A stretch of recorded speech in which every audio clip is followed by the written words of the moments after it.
Before July 20th, 1999, Falun Gong was an ordinary part of Chinese society. On that day, the lives of 1/5 of the world's people changed forever. In the West, we think of China as a bit of a police state and so on, but we don't really imagine what it's like when that police state uses its muscles in full force. And that's what it was like with Falun Gong. But why did the government go after Falun Gong? Why would a single Qigong practice deserve so much attention? They don't depend on state subsidies. They don't depend on state tolerance. It's like the people doing things. And in the face of torture and death, why would so many people refuse to give it up? This program attempts to answer the question, what is Falun Gong, and why is Falun Gong important for China?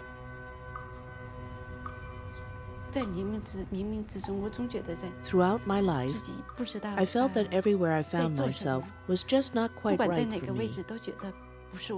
I had been seeking something, but now I had finally found it. I felt I had come home.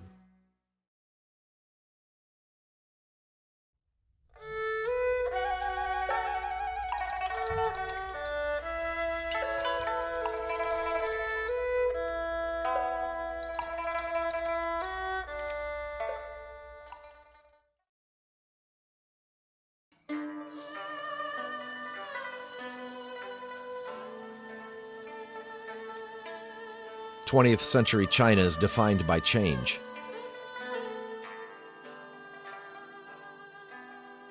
Before the communists came to power in 1949, China had already gone through revolution, civil war, and occupation by the Japanese.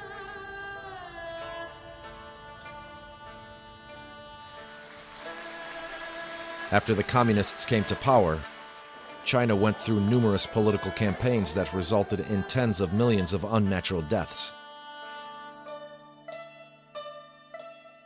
The most well-known is the so-called Great Cultural Revolution, when even people who didn't consider themselves political were butchered on the streets.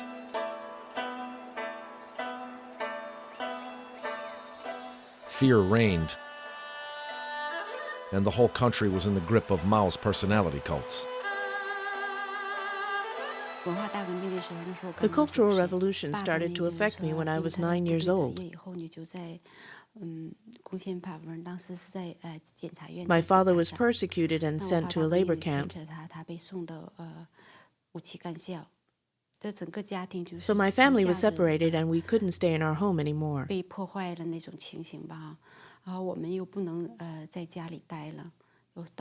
We went to my mother's school, which was very cold. I developed rheumatoid arthritis, and it's followed me through my whole life. I tried lots of different types of medicine, both Western and Chinese. Li Wei-shun was born in northeast China's Shenyang city. A wife, mother, and former Communist Party member, she now lives with her son in New York. She found that slow-moving Qigong exercises helped relieve her arthritis pain, and that they worked better than the Chinese medicine she was taking. In 1996, she learned Falun Gong at a park in Shenyang.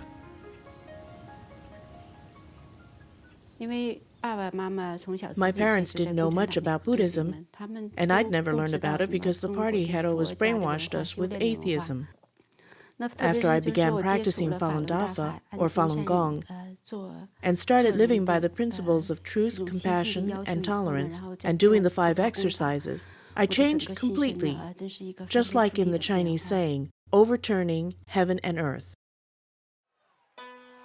Out of the ashes of the Cultural Revolution, a new China emerged. Business-minded reformers rose to power, and a new period began known as the economic reform and opening up to the West.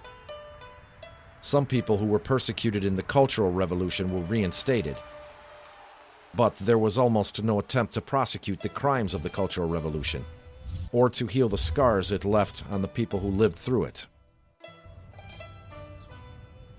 I mean, this is a country with, approximately 1/3 of the people have gone through the Cultural Revolution and were made to do terrible things during the Cultural Revolution. They simply can't talk about it. There's no ability to air this. It's not going to happen. The minute you start opening that kind of thing up, you're going to set off chain reaction, sort of terrible chain reaction. That's the fear of the Chinese leadership. In 1989, the spirit of reform died along with thousands of protesters in the Tiananmen Square massacre.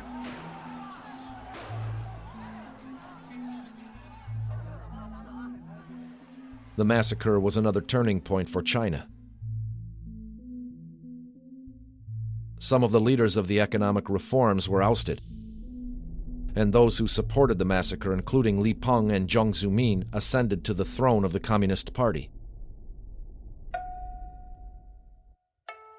It was the same year that Li Hongzhi began teaching Falun Gong. 10 years later, Zheng and Falun Gong would cross paths. 10,000 Falun Gong practitioners would gather outside the central government compound in Beijing. Zheng would act, and the persecution would begin. He single-handedly ordered the persecution on July 20th.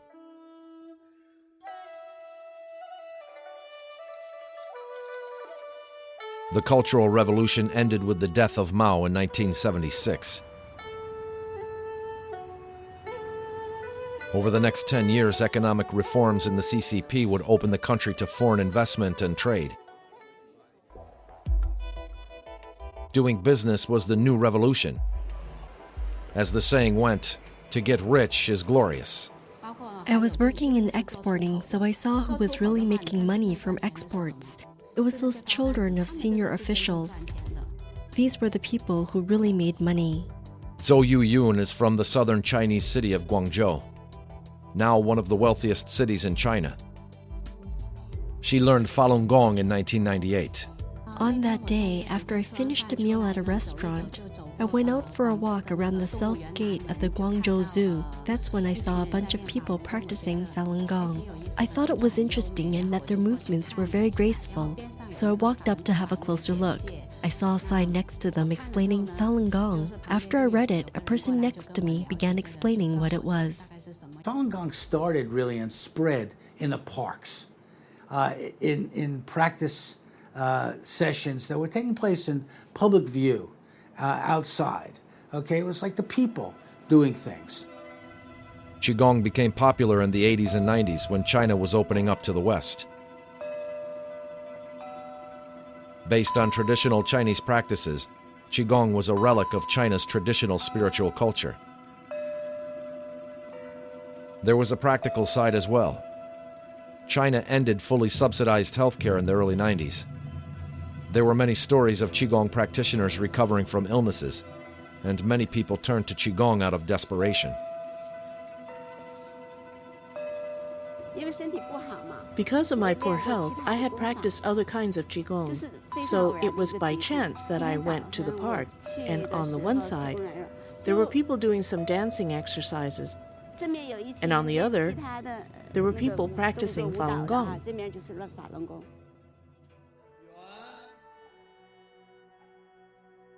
The 5 exercises of Falun Gong, also called Falun Dafa, were relatively simple. And despite numerous claims of illnesses disappearing through the practice, Falun Gong founder Li Hongzhi emphasized the spiritual component of the practice. Being a good person by following the principles of truth, compassion, and tolerance.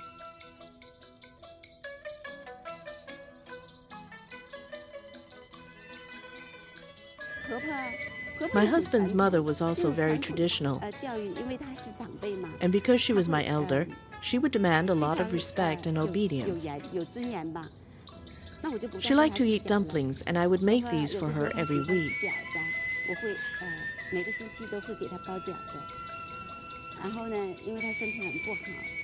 Also, her health was very bad, and I would...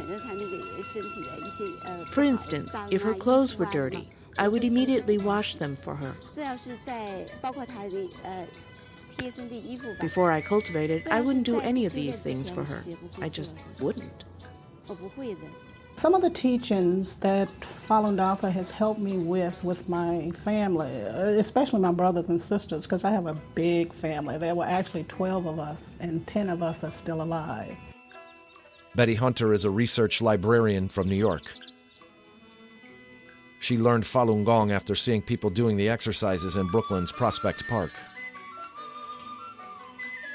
And when I'm dealing with them, I try to be as truthful as I possibly can based on my understanding. I try to have compassion, which means that I don't meddle in their lives anymore, even my own children. I try to have tolerance. When I think they should be doing something and they don't, I can sort of back away and allow them to do it at their own time, or if they never do it, it's okay. And I'm especially like that with my grandchildren, and so my children always say, is that the same lady that brought us up? She doesn't look like the same lady, and she doesn't act like the same lady.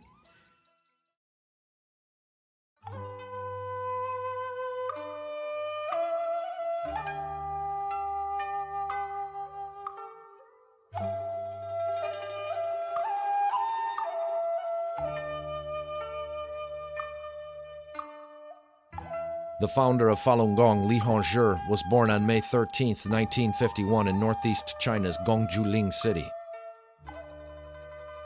He came of age during the Cultural Revolution, and in 1984, when Qigong was becoming popular, he decided to create Falun Gong, a Qigong practice based on the cultivation system he'd studied as a child. 5 years later, in 1989, Li began teaching Falun Gong to a few students in private. 3 years later, in 1992, Li gave his first public seminar, introducing the practice to the public. The seminar was held on Li's birthday, May 13th, at this school in the city of Changchun. Over the next 2 years, Li would travel to almost every major city in China teaching the practice. Although he lectured before crowds of thousands of people, the practice was mainly spread by word of mouth.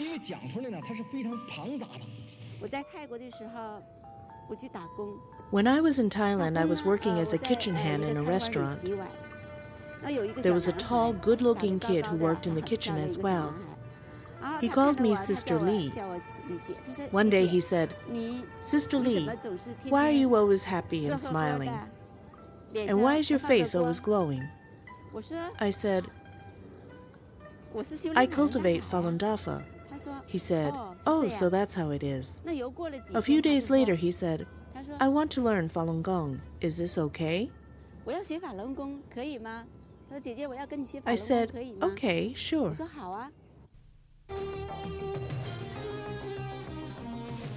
In the beginning, both the Chinese government and state-run media were largely supportive. State television featured interviews with practitioners who claimed to have improved their lifestyles and health through the practice. The changes for myself, the changes for my family and my relatives who see me. It's as though I have been born anew, as though it wasn't me anymore. The me in the past was not like this. In the past, I would get drunk, smoke, fight, indulge in food and play. That's the stuff I did. In 1994, Li stopped giving seminars in China, but he continued to write and lecture. He also traveled abroad and lectured in many other countries, eventually settling in New York in 1996, where he lives with his wife and daughter. 2 years later, Li's most popular book, Zhuan Falun, was translated into English. Since then, Falun Gong has spread to around 80 countries, and Li's writings have been translated into over 40 languages. Fueling the spread was Falun Gong's use of the internet. All the Falun Gong books in all available languages, as well as exercise instructions and music, were available for free online. I read some Chinese philosophy, did some Chinese practices. I came across the term celestial cultivation. I decided to go on the internet and do a search on celestial cultivation. To my surprise, two things came up. And one of them was Falun Gong, and one of them was a phone number somewhere. I called that phone number and got nothing. And when I went back to the Falun Gong website, I was shocked because everything was free. I just started clicking the print button over and over and over again because I thought tomorrow the promotion's going to be over and this is going to cost money. Practitioners use other Falun Gong websites to post works of art and music inspired by the practice.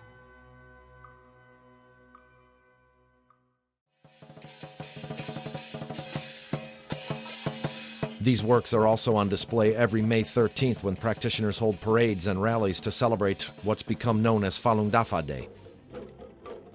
The day commemorates Li's birthday and the day the practice was first taught in public. The costumes and performances are done in traditional styles and are intended to showcase Falun Gong's connection to ancient Chinese culture. It's a connection that goes beyond the colorful silks and traditional tunes. Over 2,000 years ago in China, Confucius taught the 5 virtues of benevolence, righteousness, loyalty, propriety, and learning. Ancient Buddhist and Taoist teachings also emphasized different aspects of morality.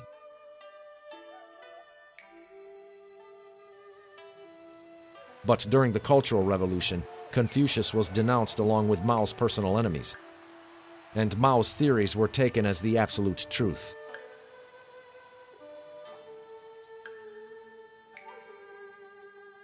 Falun Gong's revival of traditional moral concepts resonated with the memories of a dead history. And in a country that had been violently cut off from its past, Falun Gong offered a way to bridge the gap. I bought a copy of Zhuan Falun and I read it all the way home from the park, my hands just holding it up in front of me. When I read the preface, in the opening part of the book, it was a shock, something life-changing, like an earthquake. I knew this was exactly what I was looking for.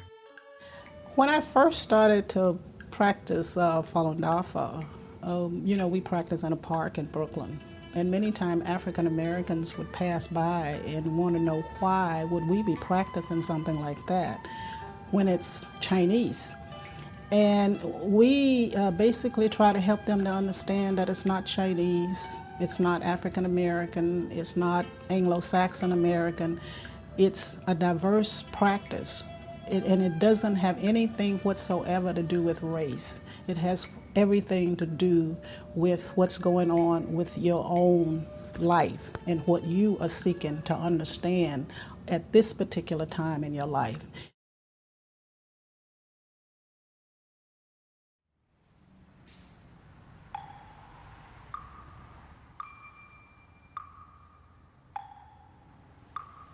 By the spring of 1999, Falun Gong had already spread widely both inside China and around the world.